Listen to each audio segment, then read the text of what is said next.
À Paris, 700 magistrats travaillent à la Cour des comptes. Sébastien Lepers est l'un d'entre eux. Ce Calédonien a rejoint l'institution en 2016.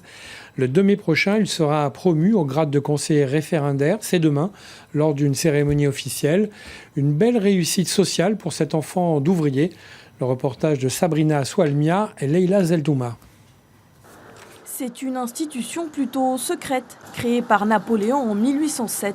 La Cour des comptes est réputée pour accueillir en son sein l'élite des hauts fonctionnaires.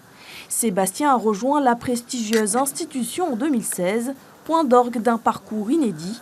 Depuis 2 ans, le Calédonien veille à la bonne gestion de l'argent public. Je suis à chaque fois ému d'être ici. Pour moi, c'est un endroit symbolique. Vous avez en haut l'article 15 de la Déclaration universelle des droits de l'homme et du citoyen, selon lequel chaque citoyen a le droit de demander des comptes à son administration. Et vraiment, toute mon action s'inscrit dans cette philosophie-là, dans cet esprit-là. À 44 ans, Sébastien est un homme pressé, impatient de se lancer de nouveaux défis.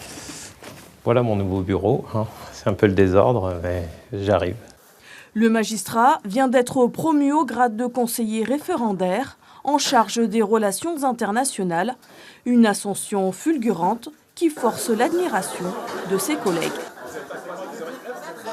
Vous savez, le fait que moins de 2 ans après, il soit devenu chargé de mission du directeur des relations internationales, ça montre aussi une réussite dans son intégration. Et je crois que c'est un modèle pour nous tous. C'est un très beau parcours. C'est un parcours qui est en effet assez atypique, mais qui est extrêmement logique. Sébastien n'a pas emprunté la voie royale, l'ENA. Fils d'une couturière indonésienne et d'un plombier français, il construit sa carrière au mérite en saisissant les opportunités.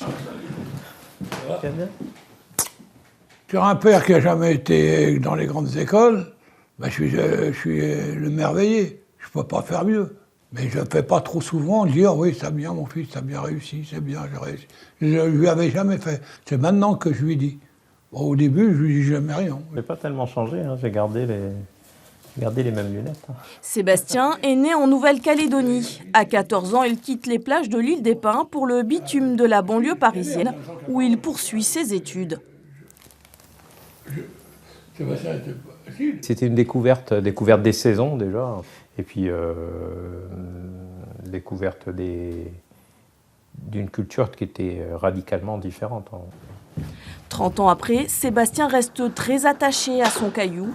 Il espère y retourner pour faire profiter de son expérience, car dans l'avenir, il ne s'interdit rien. À Lifou, le pôle athlétique